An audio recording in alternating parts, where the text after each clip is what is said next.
thing going.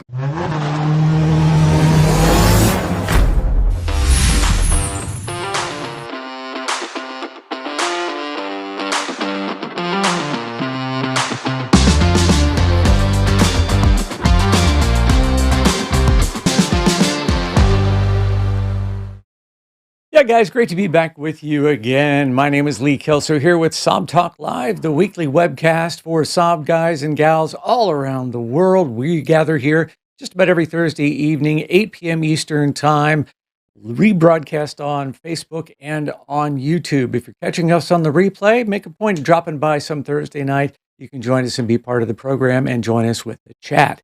Boy, it is an exciting week for Saab guys all over the country. Next week is the Saab Owners Convention. Hundreds of us are going to be driving out to Sturgis, South Dakota, to the Saab Heritage Museum of the USA, which is hosting this year's event. And a lot of people are coming from all over the country. They've been posting kind of where they're at and what they're bringing on YouTube and on Facebook. So, for example, Austin Fiedler is going to be rolling in a 97-900 SE Turbo. Love that grape color.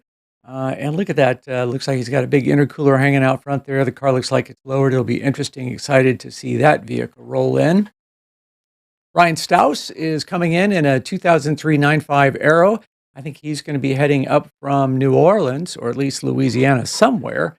And so he's going to have a comfortable drive. Carl Levine bringing his 93 900S all the way from, I think, Massachusetts for Carl. Kurt Holmes bringing his 9.5 Combi from the state of Maine. Love those wheels, lowered stance. What a great looking Saab. Eager to see that one on the show floor. Eric Turgeon is coming in from not too far from me up in the state of Michigan, hoping to bring his 89 900, and looks like he enjoys the heck out of that car.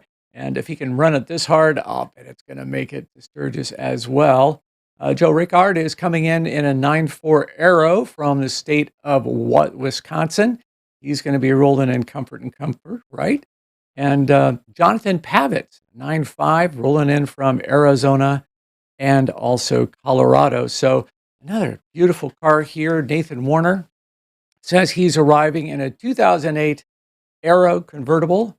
Good choice, beautiful car. And look at this, 88 SPG, owned by Neil Douglas. He's coming in from Iowa. So he's got a bit of a drive, but less than some who we'll be seeing there. And Tim Thompson bringing this unique 1985 900 notchback with the rear louver and the rear spoiler looking pretty sharp. That's going to be coming in from Kentucky. So that's just a brief sample of some of the guys who are going to be there and the cars that they are bringing. I am happy to report that my 94 900 convertible, the commemorative edition, number 91, is going to be joining the crowd, driving in from Fort Wayne to South Dakota with a new T5 conversion. Now complete and on the road, running pretty well. Got a few little hiccups I'm chasing, though. And look at this. These are all the parts that come off the car as part of a T5 conversion. So you lose the distributor, the coil, you replace the flywheel, the APC unit is gone, whole new wiring harness. Don't let that intimidate you guys. The project isn't that tough, and so far I think the rewards have been pretty great. Definitely more power, the car runs more smoothly. Got a little bit of a miss happening at about 23 to 2,500 RPM. Still trying to figure that out. Don't think that's anything about the T5 components themselves. I think it's something in my car, and maybe some of you smart guys out there at SOC can help me figure that out. But looking forward to seeing everybody out there. I'm hitting the road Wednesday, probably going to overnight somewhere midway and roll in on Thursday. I hope to do a Saab Talk Live episode from the museum next Thursday night. We'll see if we can get that worked out. You know, so many people on the road, I think it's a pretty good idea to stay in touch and just kind of help each other out along the way. And I found an app that I think can help us do that. It's called Zello, Zello, kind of like hello, but Zello. And it turns your smartphone into a walkie-talkie. So the cool thing about this is, yeah, it's push to talk, breaker, the old 10.4 kind of CB radio days. But, this is kind of cool because you can be anywhere in the world and talk to people just pressing a button on your smartphone. And here's the deal. I have created a group called the SOC Group here on Zello.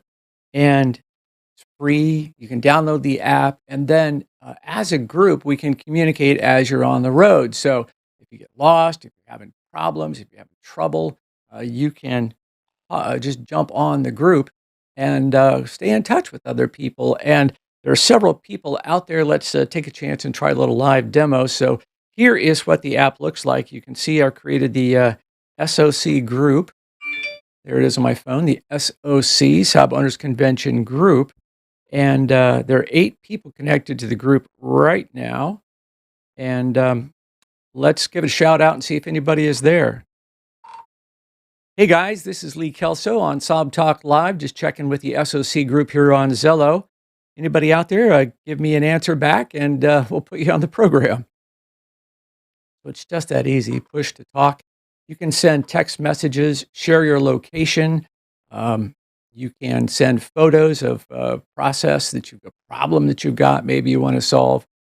It is a fairly cool little app, and as I said, it is free.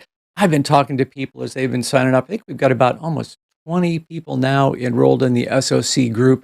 So if you're going to be on the road, might not be a bad idea to get this app and have it along with you just in case, you get lost, you need some directions. Hey guys, the interstate's closed at this point. Help others out with some communication. So we'll check in through the course of the program and see if anybody answers back after I just put that message out there in the Zello group. So again, Zello is the name of the app. See, there it is. I think you guys just heard that. Hey, who was that answering back? Was that Diane? This is Shelly Baxter. How are you? Hey, Shelly, thanks for joining us. This is a great way to demonstrate how the Zello app works. Appreciate you being here and taking part. Thanks a lot. Are you driving out to Sturgis next week? I am driving out to Sturgis. How about you, Lee? Yep, I'm going to be leaving on Wednesday, and hope I will see you out there. Have a safe trip. The same. This app is wonderful, by the way. Yeah, it's pretty cool. I've learned that a lot of people in the logistics industry use it to keep in touch with people in the trucking world and manufacturing facilities. It seems like a good little tool, so I'm glad we discovered it. And again, it's free. Just download it. Look for the SOC Convention group. I think it was called SOC Convoy. SOC Convoy is the name of the group. Add that, and then you can join us while you're there.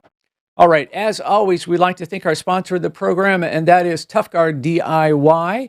It is a paint protection system, a nano resin polymer that seals your paint against UV, dirt, grime, a bunch of other chemical contaminants. And the great thing about this is you can apply it just in yourself, in the driveway. You don't need to be a specialist like you do with some ceramics. And just before the program tonight, Dennis Lynn sent in some photos I want to share with you here. He put a coat of ToughGuard on his 900. It is white. Now, he's done some paint correction before this, and that's what you're supposed to do. Make any changes before you polish or before you put on the ToughGuard. So polishing, any correction you need to make, do that first, because once the... There's another person checking in on Zello. Hey, thank you very much for dropping by. So you can see here just how shiny his car looks. And, he said the real test white is great, right?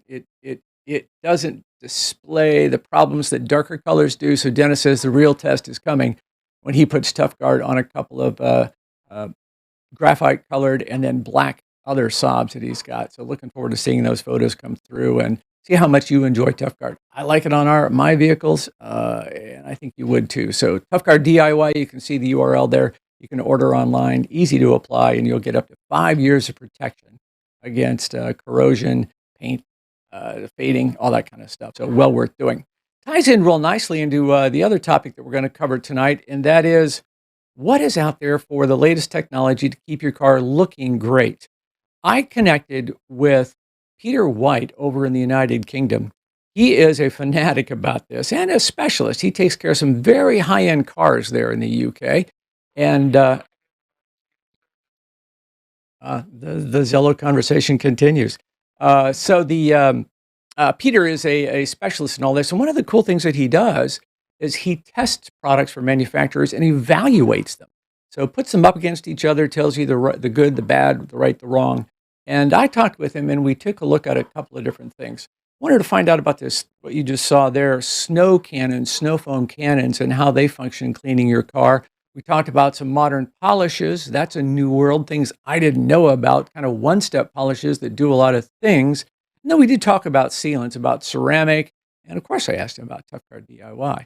But let's get started here and talk to Peter first about what is the right way to make sure that you've got your car as clean as it can be. Oh, that's a tough one. I would call it a multiple stage decontamination process. Getting rid of all the dirt, any tar spots off the paint, getting old coatings off, and literally get it as clean as possible before you would get onto the polishing stage. I've seen too many mistakes made by people. They just wash the car and start polishing and end up putting loads of scratches on the paintwork. So I should not be using a dishwashing liquid as so many people do. You've tested a number of products. Have you come to a conclusion on what's the best process? First of all, I know in America there's various dishwashing liquids. It's always advisable never to use one with salt in it.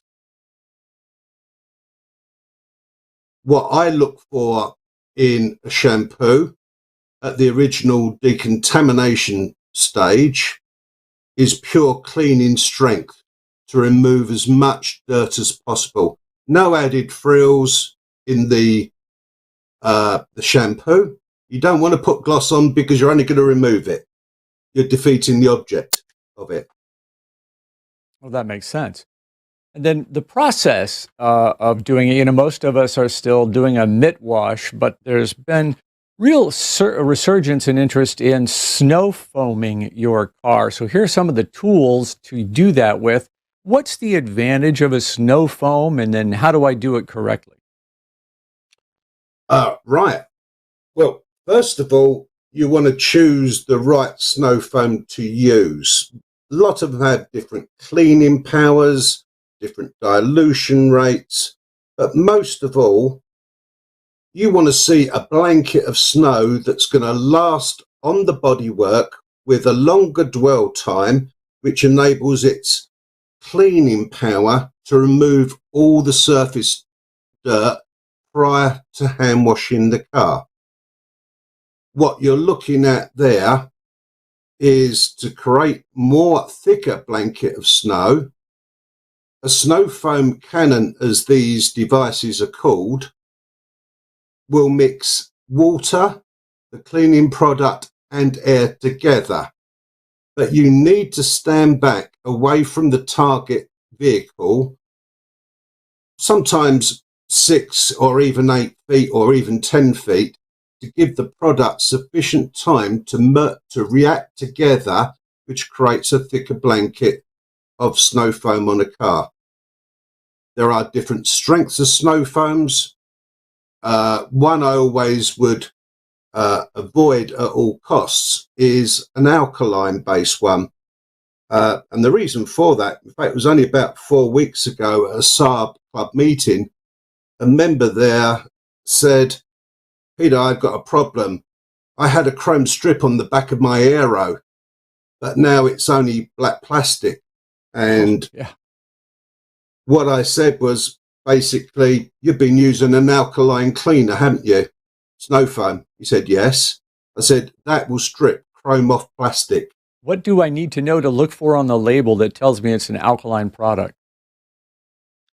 Unfortunately, a lot of these products, they don't put either instructions on the label or what's in them. What you're really looking for is something that says pH neutral. Okay. You can't go wrong then. Okay, you do a very detailed testing process when you evaluate products, and here is an example. This is the side of, I think, a Saab 9.3 door. What are you preparing to Yeah, do here, and what follows this step? right. What that was, well, if you can just see on the right-hand side of that drawer, uh, is a partially clean panel. That was used for another one to even get before the snow foaming stage, was using an all-purpose cleaner to see three different ones we used to see which one was most effective in its performance and cost. What this one picture was to use three different snow foams in accordance with the manufacturer's instructions, side by side, to see its ability to clean that really dirty panel. And so the process was snow foam the vehicle, let it soak, follow the recommendations. Was there a product that you walked away with and thinking it's superior? Yeah, there was one. It didn't produce the most foam, but the cleaning power, the pure cleaning power, was a company called Race Glaze, which is a UK-based company, but they have an outlet in America and Hmm. Australia. And it actually removed all the dirt, and I tested it with a little, like a cosmetic removal pad. Hmm. I just swiped the panel, and there was no dirt on it. It also worked out the cheapest as well. When I don't have a snow cannon, here are several. What do I need to look for to get the right product? There are other ones available where you can just attach a snow foam cannon to the end of the hose pipe. Um, that is possible, but don't expect thick blankets of snow because water pressure can sometimes be too low to produce it. If you haven't got a pressure washer with a snow foam attachment, and they are expensive, no getting away from it, there are hand pump devices Oh. which can you just pump them, like Quasar do a very good one, and you just pump it away and just pull the trigger, and you actually can get a snow foam from a handheld device. Oh, I'll have to look for one of those. That sounds interesting. So I've got the car clean, and now I have to address polishing the vehicle. And what are you showing me here? This is pretty dramatic. Yeah, that was putting the car through a car wash. What kind of damage that inflicts to the clear coat or even single stage paint on a car. And this is on the side by side, the strip comparison photo is what it should be. And Right. you can return it to using the right type of polish. So let's talk about polishes and that polishing process. When I'm polishing, you've got this graphic here that kind of illustrates the objective. Talk me through this. Okay. Um, when you're polishing, the whole object to make the base color stand out, especially where you have a clear coat, is to flatten out the clear coat layer. It is not smooth. It has got ridges. It's got bumps in it. The whole object is to flatten it out. And to do that, I always use the analogy of using a piece of sandpaper on a piece of wood. You start off with coarser grade Mhm. to take the bulk off, and then you go to the finer grade to smooth things out even further. So I start with a polishing compound, and then I've got some stuff in my garage. I think it's called a finishing compound, and then some other things in between. Mm-hmm. So I work down in that process. Yeah, Okay. that is a long drawn out process. There are some polishes where the abrasives in them start off at, say, a P1500 grade abrasive, and they stay that way for 30 seconds when machine polishing. What then happens is after 30 seconds, these abrasives, which are powder coated, start refining down right down to P5000 over another 2.5 minutes. So you can actually take a heavily oxidized paintwork with one polish, one pad, from really bad up to absolutely incredible gloss levels. That sounds fantastic. What's a product? Give me a name or show me something that might be a good fit. Okay. One product, if you're going to polish your car in the summer and outdoors, there will be a product by an English company called, the company's called Nanotech SST, with their ultra high definition polish, which starts off at P1500 and goes down to 5000. Now that one, the lubricant in there makes a lot of difference. It comes out like whipped cream out of a can. And it spreads further, and it doesn't dry on hot paintwork or in the sunshine. That one particularly came from the yachting industry for polishing yacht hulls. Oh, makes sense. On racing yachts. Yeah. You're not going to pull the yacht into the garage. So, yeah, of course, that makes sense. Yeah, you don't have to do it. Now, the other equivalent of that product, but with the more traditional water-based emulsion, is Shell Concepts F17 Plus polish. It's an identical abrasive used, but it's more watery. But in the summer, that dries very quickly or clumps up on the polishing pad. And they do a whole range of these different polishes. Some might last 45 seconds before they start breaking down, and some are finer grade, going to even finer grade. It's, to give you some idea, I have over 20 different types of polishes that I use depending upon the circumstances. So I'm obviously not going to get to your level. One of these simplified polishes sounds about right for me. Do I need to be worried about using a machine polisher? I've always heard you're going to burn through the finish and that kind of thing. If you're a maniac and use a rotary polisher and you hold it in the same place for about 45 seconds, you're asking for problems.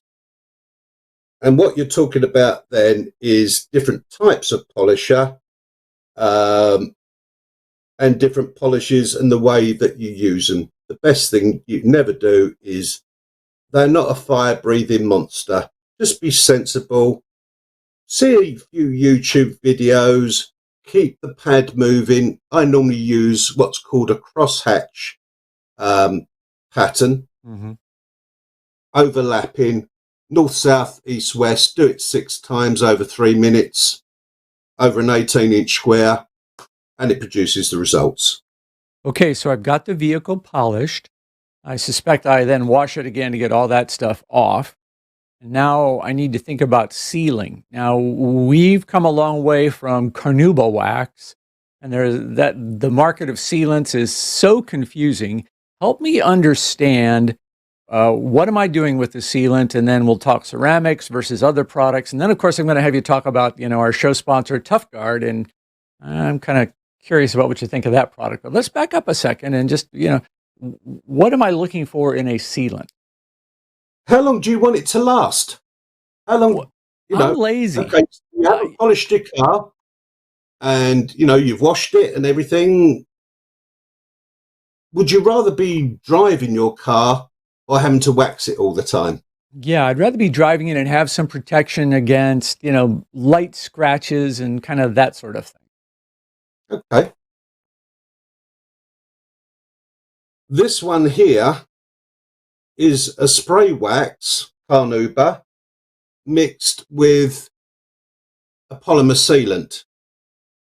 This one, you can do the whole car in about 15 minutes, and it will last at least 3 months, even over the winter.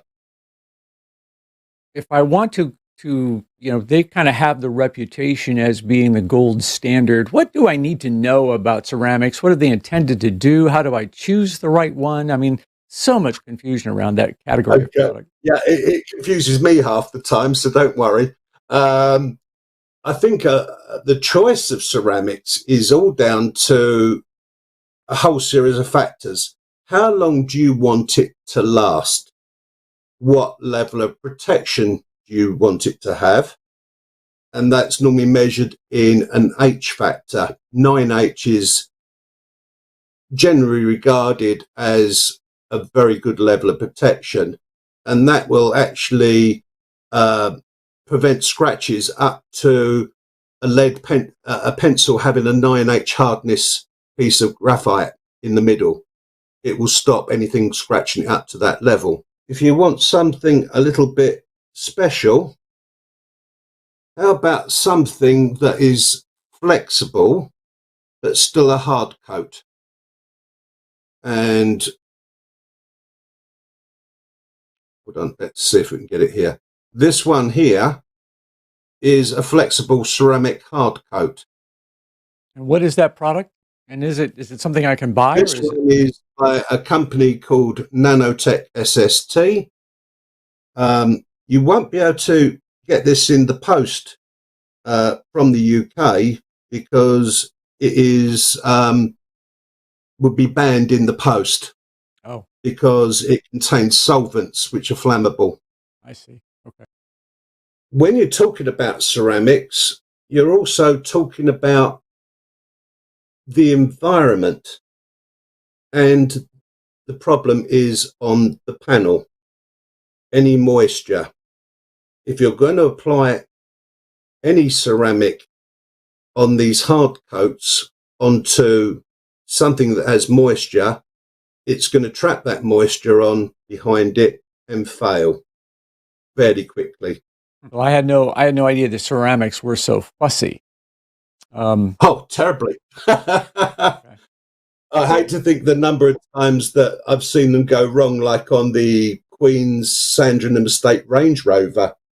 The dealership supplied the car to the Queen, and then 2 weeks later, it was returned. And what actually happened with that is they could remove this ceramic 9H hard coat. So I got called in by the products manufacturer to show them how to remove it. And what had actually happened is that when they went to apply the coat down on one whole side of the Range Rover, they forgot to wipe it down twice with isopropyl alcohol to remove any polish residues. That then appeared several weeks later like a milky cloud down one whole side of the car. That took a week to remove that coating. and was that just Yeah. sanding and abrasive work, or how do you get a ceramic off? Well, bear in mind if it's a 9H hardness ceramic, you've got to use a polish with the abrasive of an equal hardness, and you're nibbling away between 2.4 and 3 microns thick of ceramic coating, but you need to measure using a thickness measuring gauge exactly how much you are removing each pass, because you suddenly don't want to go through the coating and then rip through the clear coat into the base coat. Peter, you have far more patience than I can assure you of that. Oh, I got well paid for that. Oh, good for you. I hope so. Yeah. So that Yeah. that brings us to the other types of products that are out there, the other sealants. As you know, I am sort of particular and affiliated with one of them, the ToughGuard family of products. Uh, Have you Yep. used these? What do you think of them? What role should they play in my auto care? I think there's the ToughGuard that you use. That's the original formula, correct? Yep. Yeah. I've been using this for at least 3 years, and I've applied it to Bentleys, I've applied it on Range Rovers and even AMG S-Class convertible Mercedes, high-power sports cars. I find it very easy to use, and it doesn't have the drawbacks of moisture or temperature to apply it. It's never going to be as hard, as resilient as a 9H glass ceramic coating, but it does a pretty good job for most everyday drivers. But the thing with it is it lasts a very long time. The one client of mine has two Bentley Continental GTs, which I applied this to, and after 3 years of having them, they still look like just come out of the showroom. Awesome. And just a simple wash down. Now, they'll sell those cars at the end of this year, and I maintain them every month just by a quick wash down and what I call my wow factor spray, which is a bit of a trade secret. It makes it look like a show car every single time. The most common way for enhancing ToughGuard is another product. It's another product made by ToughGuard called SpeedGuard. This is a spray-on product which goes over the top of ToughGuard, which increases the amount of gloss. It can also be used on glass as a hydrophobic coating, but the gloss levels just like go off the scale. This one was the new range. It didn't even have a label at that time. I got it to try for myself, as I get a lot of products from manufacturers to test their products before they've even come to market, for my opinion on them and testing. So ToughGuard is priced at, I think, $99 for the a 3-ounce tube, which is enough to cover most every vehicle, full-size vehicles out there. I'd say you probably get 2 cars out of that. Yeah, well, so that seems like a good value compared to the other things that are out there. What should I realistically expect that product to do for me? And where do you, we'll just answer that question first, if you would. What should I expect ToughGuard to do for me? High levels of gloss, high chemical resistance, ultra slick, and realistically last over 5 years, if not 10 years.